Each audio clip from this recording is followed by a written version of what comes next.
What trends are we seeing today? For one, there is really it's not a one size fits all process. All schools are different and they really look for unique factors. So that's something that really stands out to us over time. Every school is different and they breathe and they act differently. So you have to kind of think about that. And you have to know the school that you're applying to and what's really unique about them and what they're really evaluating. Applications are surging. We really are seeing that right now because of the removal of test prep and because tests are kind of becoming test optional, applications are surging, and this is something that really it has created a challenge for many, many universities, right? Because they have to filter through more applications than ever before. They care, and they're starting to look more at achievements over tests. So some schools are going back to testing, MIT and others aren't, University of California system.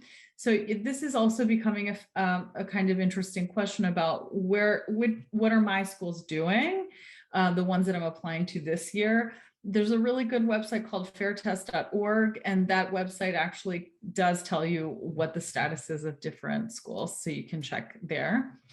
Legacy is slowly fading. A lot of schools are slowly starting to kind of phase out legacy in the admissions process. This is true. Tufts just announced last week or probably 2 weeks ago, and it's becoming increasingly important and a question that universities are considering. Admissions is also getting harder, particularly in regular decision.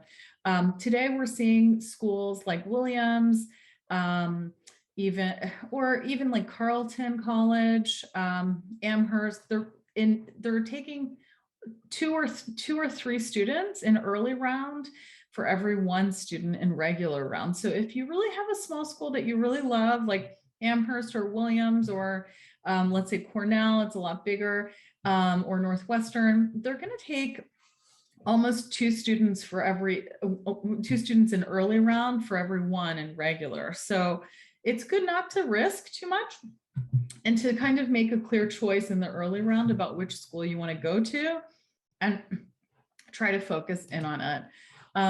We're definitely seeing that it's getting harder. So all of the schools in red, we're noticing that they are indicating a change, and in terms of their admissions rate. So like Amherst this year went down, Boston University went down in terms of the way that they accepted students, and so on. Waitlisting is really common. You should expect a series of accepts, rejects, and many waitlists. So what that means for you really is now make a plan to continue achieving all the way through June of 12th grade, because it can help you, like if you get waitlisted to, University of Pennsylvania, and that's your dream school, you might be waitlisted not just from Ivy Day, which is usually at the end of March or beginning of April, but all the way through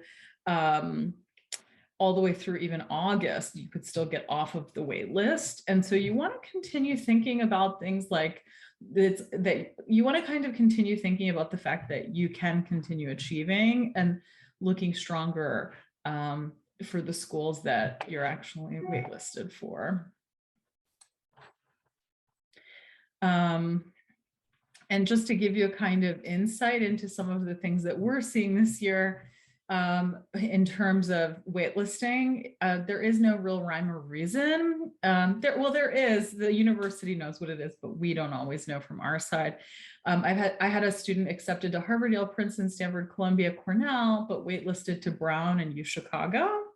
So that's something that's sometimes surprising for people to hear. Another student was accepted to Wharton, Northwestern, Duke, Rice, but waitlisted to UC Berkeley and denied to USC. So these are really interesting kinds of cases that you might want to kind of, like this is very common to get accepted so broadly to Ivies is very rare. I always tell students, lightning does not strike more than 3 times. That's what you should expect in the admissions process. You don't expect to get into every single top 20 school. What I think a better attitude would be, a few golden doors will open, and it could be very pleasing when you get the right one. It's kind of like dating, if you can think about it like that. You will not marry everyone. Eventually you'll have to say, yes, there is one that I will marry, right? So this is true for schools too.